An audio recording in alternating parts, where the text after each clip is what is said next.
These long dog days of summer, I mean, we just made it through a heat wave.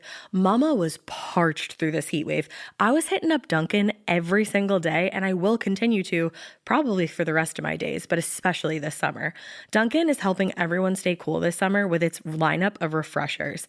These drinks are packed with bold, fruity flavors and served ice cold. It's amazing. Dunkin' refreshers are the perfect afternoon pick-me-up. I like to start my morning with them personally, and then sometimes I go back for a second one because I'm just feeling crazy. They come in a variety of delicious flavors, including fan favorites mango pineapple and strawberry dragon fruit. And then for a limited time, there's black cherry and there's pink pineapple. I'm going to tell you something right now, and it's a bold claim, let me tell you, but I stand behind it. Pink pineapple will change your life. It is so good. It has me feeling like I'm sitting in a pool, resort side, just living, honey. It's so yummy. Try your favorite flavor with green tea, sparkling water, lemonade, or Dunkin's all-new limeade. I haven't tried the limeade yet, but I'm going to. Usually I get my drinks made with green tea and occasionally lemonade, but I do really like the green tea. Or if you don't want to build your own, try one of Dunkin's curated refreshers like the Cherry Lime Ricky or the Ultimate Pink Daydream. The Cherry Lime Ricky, scrumptious. I could drink like 3 of these a day. They're so freaking yummy. Head to Dunkin' today and find your favorite refresher. Dunkin' refreshers contain less than 1% fruit juice. Limited time offer. Every good detective needs a partner to support them on important cases. Think of a State Farm agent like your sidekick, there to help you along the way in your search for coverage. State Farm can help you choose the coverage you need, whether it's for your home, car, boat, or even RV. With so many options, it's nice knowing you have help finding what fits for you so you can get back to solving all of life's bigger cases. Go to statefarm.com or use the award-winning app to connect with a local agent and get a quote. Like a good neighbor, State Farm is there. Adobe Firefly is the all-in-one creative studio with AI-powered image and video editing for today's creative process. Built for creators of every kind, Firefly helps you generate, edit, and experiment fast. Because the asks aren't getting smaller, the budgets aren't getting bigger, and the timelines, oh yeah, still tight. With all the best creative AI models in one place, Firefly brings your ideas to life. Unlock a better way to make with Adobe Firefly. Hey weirdos, me and Alaina have some exciting news. Guys, it's going to be so fun. We're hosting a brand new podcast on the Parcast Network, and it's called Crime Countdown. We wanted to let you guys know about it first because we love you. You're our little loyal weirdos. We just love you. So what it's going to be is it's going to be every Monday. So mark it on your calendar. And we're going to discuss 10 super unsettling true crime topics. It's going to be centered around a common theme every week. Mm-hmm. And we're going to be ranking these in top 10. One of us is going to do 5. The other one's going to do 5. We're not going to know what the other 5 is. It's a lot of fun. We're going to try to shock each other. We're going to laugh. We're going to cry. We're going to scream. It's going to be great. All of the above. And we have the Parcast research gods helping us out with this. And sometimes we're going to yell at them. And I mean, when we say we, it's probably going to be Alaina. It's definitely going to be me. I'm going to yell at them a lot. She's like, I want to prove someone wrong. I do. I love proving people wrong, and we have that relationship now. So we're going to debate things like who the most disturbing serial killer was, the top 10 dangerous moms, and even the top 10 stolen body parts. I personally can't wait to do that one because I'm like, what? I'm real excited for that one. The first 2 episodes are already out right now, so you can go listen to them. And like, not for nothing, they're like really good. They're real good, guys. And you don't have to, it's not going to be like super different from what we're doing on Morbid. We still have the same back and forth. We get to joke around. We get to riff. It's going to be a lot of fun. I think you guys are going to love it. We're still your old pals. So sit down and relax as we play you an exclusive clip from our episode on deadly cults. And to listen to the rest of this episode, follow Crime Countdown free on Spotify or wherever you get your podcasts. Everyone wants to be part of the club, the Girl Scouts, Phi Beta Kappa, the local golf course. There's just something about the feeling of belonging, of being part of a group. Sure, clubs bring like-minded people together, but unfortunately sometimes that leads to dangerous groupthink. And sometimes groupthink leads to murder. Today's crimes were all committed by clubs, but you probably know them by a different name. Cults. Deadly cults, that is. We love a good cult. The thing about cults is they're never initially supposed to be about killing, but somehow in so many cults, people wind up dead. It's horrifying, but it keeps happening. Like I said, everyone just wants to be part of the club.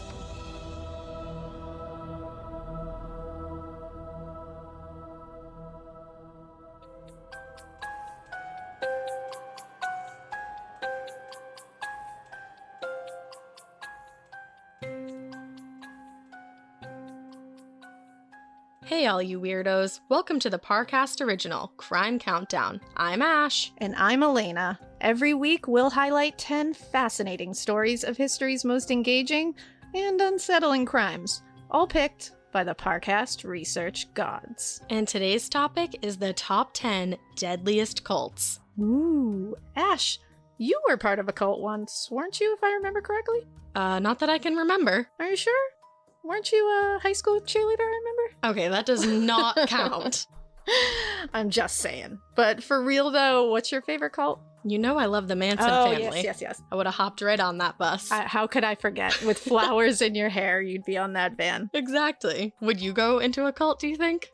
Cults stress me out, and I think it's just all the people involved. Yeah, I could see that. You're like an introvert, so. I truly am. I don't think I would thrive in a cult, and I'd like to think, even though this is probably false since so many people end up in cults, I'd like to think because they are so predictable with their playbook that I'd be able to get away from it. Like, no, That's I know true. what's happening. I get that. Right? I would think so. I see that for you. I see myself becoming part of one by accident. Yeah, I mean, as soon as like Charlie Manson is like strumming a guitar and handing you a flower crown, I think you'd be like, well, okay. I mean, I'm a sucker for a Beach Boy wannabe.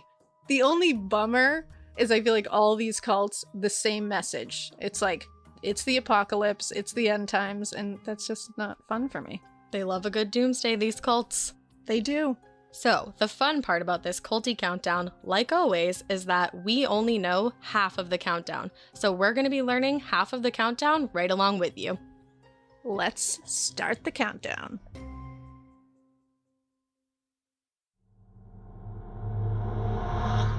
Ten.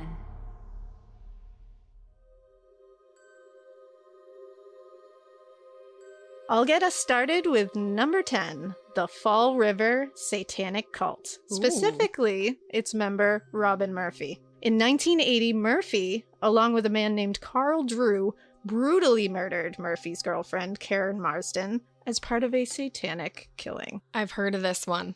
This one's like kind of a hometowny kind of one. I was going to say It's that. Massachusetts. Let's represent, I guess. Let's not. Let's not represent. So this was during that awesome satanic panic time of the 80s, early 90s, where everyone, including Geraldo Rivera, assumed you were the devil if you wore black clothing. Yep. You know, that fun time where we would have been arrested. I was going to say we would not have survived to this No, time. Definitely not. The murder of Karen Marsden was horrific. Yeah. It was horrific. It was gruesome. Member Robin Murphy, this is really gross, cut Marsden's throat, and then Carl Drew literally tore her head off her body. Oh my god. Yeah, this was no joke. Yeah. Carl Drew was a known violent turd. You don't say. Yeah, and he was controlling a small group of local sex workers at the time. Robin Murphy was one of them. Mm-hmm. She banked on that satanic panic thing and said she was possessed by Satan during the murder, or she never would have done it. Oh, what a good Of course not. excuse. Yeah, it's a great excuse. It was alleged that Robin Murphy also had a role in other murders and that these were also done as offerings for the soul of Satan. Oh, good. Just really going for that satanic panic thing. Mm-hmm. Murphy must have had something on her side because she ended up cutting a deal with prosecutors. How? So she did this because she said that she would testify against Drew for a lighter sentence. She got it. Are you serious? Yep, she got it and was released on parole in 2004. I don't think I knew that part. Well, here's the good thing. She quickly violated that parole. Good. Because all of a sudden you're looking behind you like, I'm what's like, where's happening? she at? Where is she? She ended up going back to prison, but she's eligible to apply for parole again in 2022. Too soon, sis. Too soon, that's next year. Don't like it. No, thank you. No. This year's been good enough already. Yeah, we're done.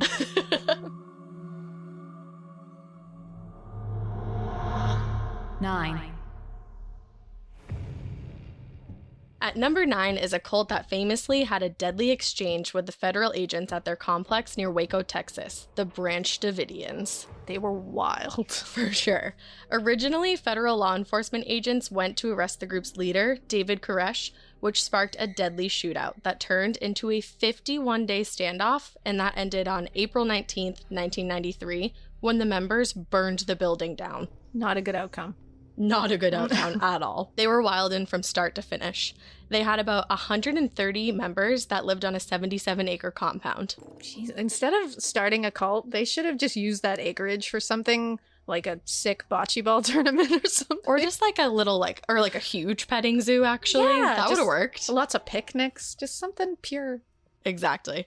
Well, David Koresh, the leader of the pack, had about 250 weapons on the compound, which is why the ATF headed out there in the first place to arrest him. Yeah, it seems excessive. It definitely does. You don't need that much. Their visit sparked a deadly shootout, which killed 4 agents of the ATF and 6 of the Branch Davidian members.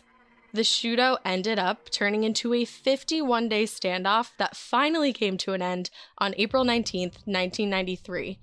And that's when the members, including their leader, burned the building down. That's intense. Right, like way too intense. Way too intense. Well, because of the way the FBI handled this, the American people really changed the way they saw the government. They thought that law enforcement had used poor judgment and excessive force. And actually, the Branch Davidians still exist today. Whoa. Yeah, isn't that crazy? That's terrifying, actually. It's from the last 9 that survived, and now they call themselves Branch, the Lord of our righteousness. Okay, I know righteous has like another meaning and all, but every time I hear it, I just think of somebody being like, righteous! So it's like, righteous, dude. I just think of like, the Lord of our righteousness! Yeah! 8.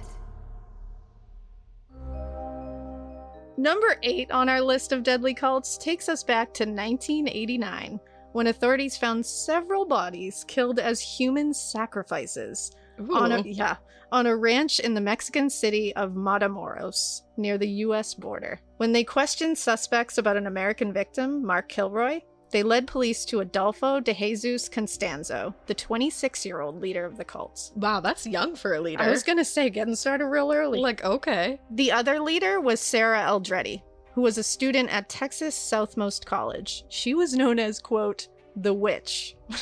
Oh, same. Yeah, which is a nickname I can totally get behind, but she is not a person that I can get behind. No, definitely not. The cult took their cues from a film called The Believers. I looked this up because I had never heard of The Believers, but I never have either. Yeah. It's from the late 80s, and it's about a cult who sacrifices kids for power and success. Casual. So you can already see that this is not awesome. They literally organized screenings of this film for cult members. Oh, okay. Yeah. This cult also looked at human sacrifices in the same way, as a method to bring them fortune, protect them from the police, bring them things they wanted. Oh. There was a killing shack at the ranch where all the bodies were found, and it was a nightmare in there. A lot of decomposed bodies, decapitated, hanged bodies, throats slashed, shot, stabbed, missing organs, missing limbs. Think of it, and it was happening in there. Yeah, that's like all the recipe. That's the full-on recipe for a nightmare. Yeah, that's just like, here you go, all just at sprinkle once. a little bit of each of those things in. Yeah, just everywhere you look, you're like, oh, it gets worse. Okay. Yep. The American victim, Mark Kilroy, was found in there, and he had his brain removed and boiled in a pot. No, thank you. Leader Costanzo specifically asked for a, quote, Anglo male, because they said that it was going to add sacrificial powers. It's going to make it more strong. Okay. That's why they brought Kilroy in and killed him. Okay, gotcha. So there were accoutrements of Santeria, which is an underground Caribbean religion, and black magic that were found in the shack. Okay. So there was a lot of things that were saying they were not dealing in good stuff. Yeah, doesn't sound like it. Yeah, no joke.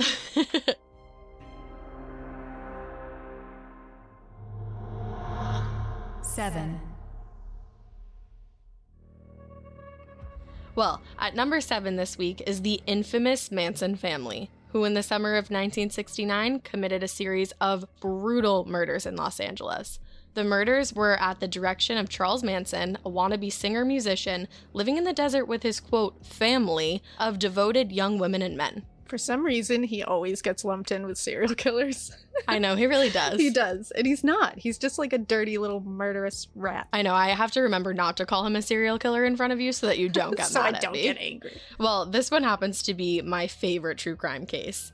So, Manson really got full-on vicious after having a super messed up childhood and after his rejection from the music industry. It's like everybody's been turned down for something, dude. Just move on. Well, he was turned down by the Beach Boys, so that's like... That's kind of a big turn down. Big turn down. Turn down for that. Yeah, turn down for that for sure.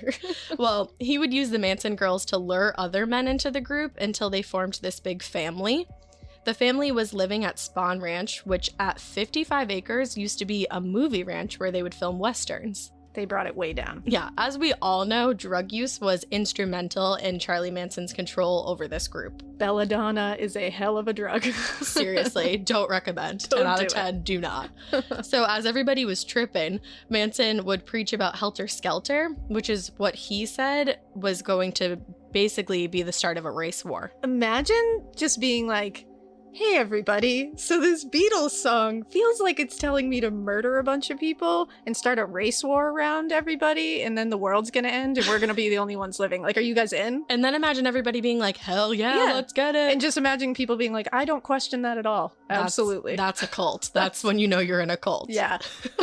Call your dad, as My Favorite Murder says. Yeah, exactly. Well, he thought at the end of this war, the Mansons would rule the world, and the murder of Sharon Tate ended up bringing this case crazy media attention because she was a pregnant movie star at the time. That's so sad. Yeah, it was really sad. She was so beautiful it hurt. Yeah, for real. So that is number 7. Where are we headed? Woo.